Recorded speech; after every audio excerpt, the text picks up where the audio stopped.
Right, so in this video, I'm going to discuss a very important citizenship. Is citizenship by investment one that 95% of you guys watching are going to think about? And this is one of the best, most secure Plan B nationalities. What I'm also going to discuss in this video is one of the world's best residency options that can be tagged with this citizenship.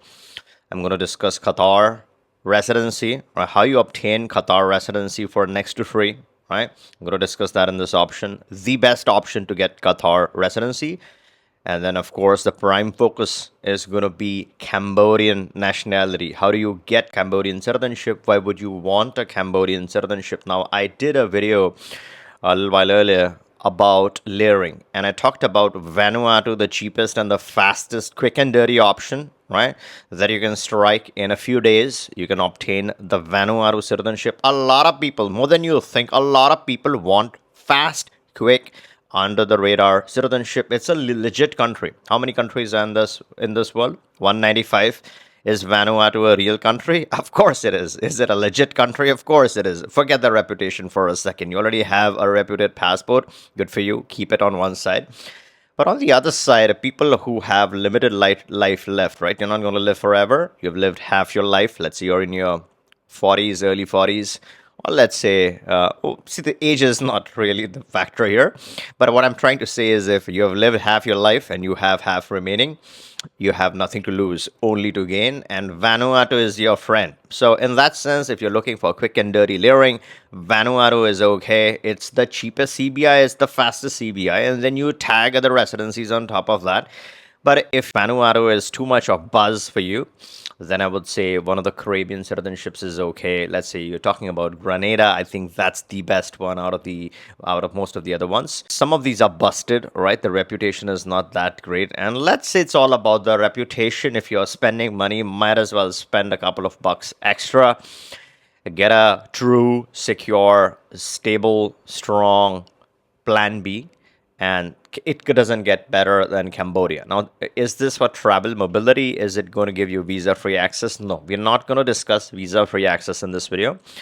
We're going to discuss a protection-based Plan B nationality, which is under the radar, which is not that well established, which is not well known. A lot of people don't know about this program. So when they see you carrying this passport and you're obviously tagging a premium residency on top of this passport, I don't think it's a big risk. I think it's a very valuable option. So how do you get Cambodian citizenship? That's the first topic. And then the second topic is how do you add Qatar residency?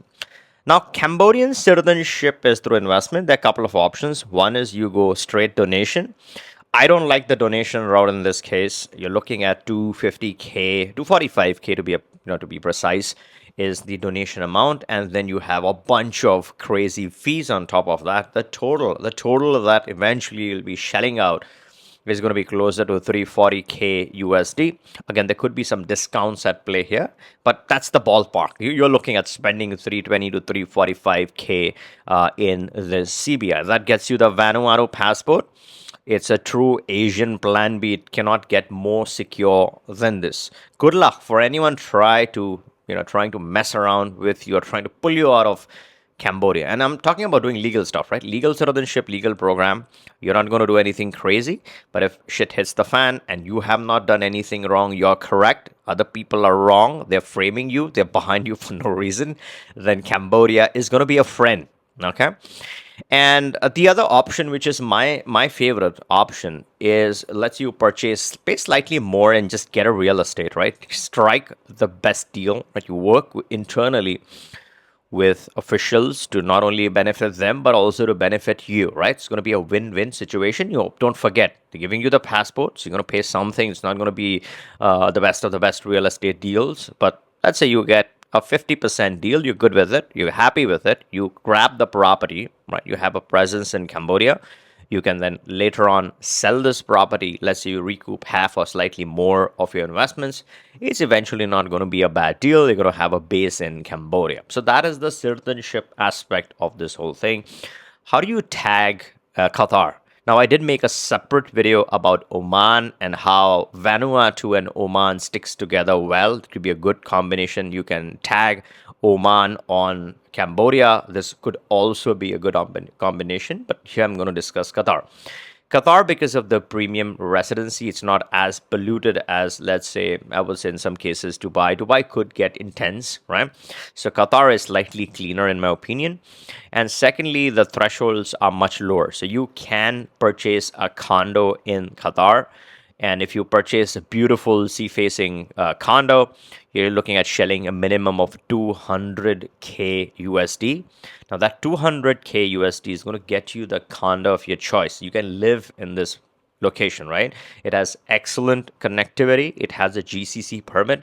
So apart from that passport, apart from just the residency rights in Qatar, the GCC permit is going to give you a lot of mobility and flexibility in other GCC nations, which includes a lot of powerful countries, right? It has Dubai, your favorite, right? If Dubai is your favorite, then you have that. It has Kuwait, Bahrain, Oman, Qatar itself, right? So you have the cluster, you have all the valuable GCC nations that come power packed in this residency.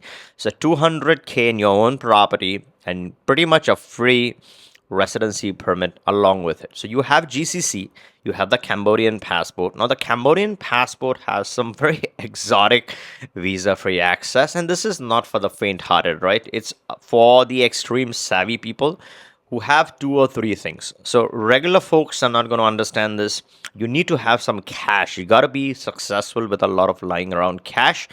If you need protection, if you feel you want insurance of the highest level, highest order, then you're not chasing a Portugal for this. Portugal is more for the needy people, right? Who don't have any good passport. They're not looking for protection. They're looking for bare necessities, which is visa-free access to EU. Then you pretty much you go for the Portugal golden visa, do the normal stuff. But let's say you have a couple of very powerful nationalities. If you have one very strong nationality, let's say something like US, Canada, Australia, New Zealand, if you have one of those nationalities or any EU nationality, and you're trying to get savvy, you're trying to really roll up your sleeves and trying to work with a lot of muddy stuff, then you need true protection. And yes, the whole concept of Vanuatu could appear toyish to some people. For some people, that's a professional option. As I said, it's a real country, right? So yes, you might get a couple of smiles from people, but again, you're going to succeed because you're dealing with a real country. Vanuatu is a real country. And I kept talking about how the CIIPs were some of the best deals on the market. Unfortunately, the CIIPs got suspended. Now the price has been bumped up. Now Vanuatu is at a higher price. It's 15 to 20% higher. If you're trying to do a family situation, it could get a lot more expensive. So Vanuatu could appear toyish to some people. That's okay. But then if you're really talking about the meat of it, right, the meaty stuff, then I see Cambodia as a good option for you. And once you have the Cambodian nationality, pretty fast, pretty quick. It's not a structured CBI. So when you talk about the due diligence, it's not defined by EU. It's not defined by US. It's not losing any of its access. It's all an internal process. So in that sense, I think it's a very secure protection-based plan B. And once you have the passport, the solid, beautiful, exotic, collectible red passport, then you can add GCC or tag GCC permits to further secure your situation. So although you're carrying that passport, but you have the residency, you're physically secured by a GCC permit. Let's say you're in Qatar or Oman or even Dubai. I won't bash Dubai. It's okay. Usually Dubai is for people from Bangladesh, Pakistan, and other, countries in that region who people want to work hard, they want to make a living, they want to, on life, then they would go to Dubai because they want to have access to more resources, more jobs and stuff like that. But if job is not your thing, you're successful, you have money and, you have your businesses, then you want to struggle over there, right? I mean, you could go for visits, you can use the GCC permit, you can enter, you can have fun. But then you want something more premium, then you look at Qatar. If you're looking for something mid-level, slightly less premium, slightly less premium than Qatar, then Oman is a beautiful, solid option. All right, let me know your thoughts in the comments down below. What do you feel about this combination, Cambodian citizenship and Qatar residency? Is there a better combination in your mind? Would you change this combination? Let me know your thoughts in the comments below. And before you go, if you haven't subscribed, and even before that, if you want to get started, click the link, book a call. These are not just the only two options, there's several other options. And there are some exceptional scenarios that you could strike and always have that discussion, and we can get you started with the options of your choice, residencies, citizenships, whatnot. And before you go, subscribe to the channel so you don't miss out on any important videos. It also helps this channel grow. It boosts this channel so I can get you more valuable content. And if you like this video, give me a thumbs up and catch you in the next one.